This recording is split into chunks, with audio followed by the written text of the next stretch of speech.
Saudi Arabia and that OPEC Plus cartel sided with Russia to cut global oil production. It's a move that could very well drive up gas prices yet again this winter and give Vladimir Putin more money, meaning leverage, as his invasion falters. Well, now President Biden says he's preparing to take action. CNBC's Kayla Tausche reports the president is planning to announce tomorrow that he's releasing up to 15 million barrels of oil from the Strategic Petroleum Reserve, America's energy stash. We're also learning how the U.S. might retaliate against the Saudis. They're our longtime allies for helping Putin in his time of need. NBC News reports the Biden administration might try to pull back American investment in Saudi Arabia by discouraging American companies from expanding business ties with the Saudis. But there's a risk, of course. U.S. companies could choose not to listen. The Saudi kingdom, after all, has deep pockets. There's a new investigation by the Washington Post out today. It found that retired U.S. generals and admirals have been taking lucrative jobs over the past several years. They're working for the Saudi Crown Prince, Mohammed bin Salman, as paid consultants.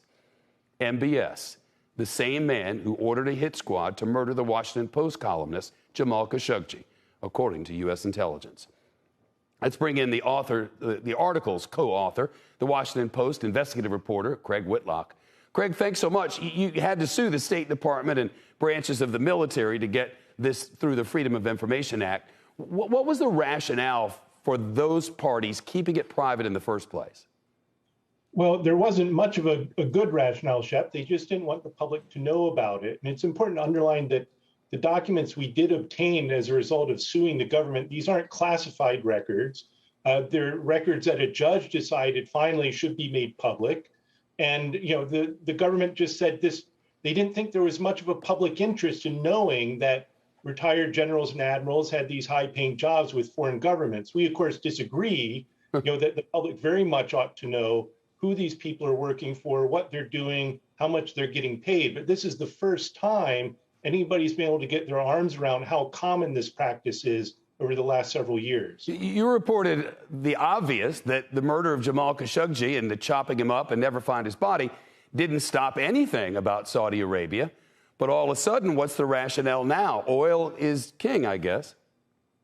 Well, not just oil is king, but you have to understand the Saudis have a very close defense relationship with the Pentagon, but also with U.S. arms manufacturers. They buy more arms than any other from the United States and any other country in the world. And there's a lot of people who make a lot of money off that. And what we found is you had these retired generals and admirals also working as consultants. And this includes, President Obama's former national security advisor, a former head of the National Security Agency. These are both four-star generals, retired, whose companies have been working for years now. And in fact, one of them, General James Jones, former Marine commandant who worked under President Obama, his business has actually expanded with the Saudi Crown Prince and the Defense Ministry since Jamal Khashoggi was murdered. So, they could have pulled back then, as you reported that the Biden administration might encourage U.S. companies to curtail their operations there. But, in fact, some of them have expanded their business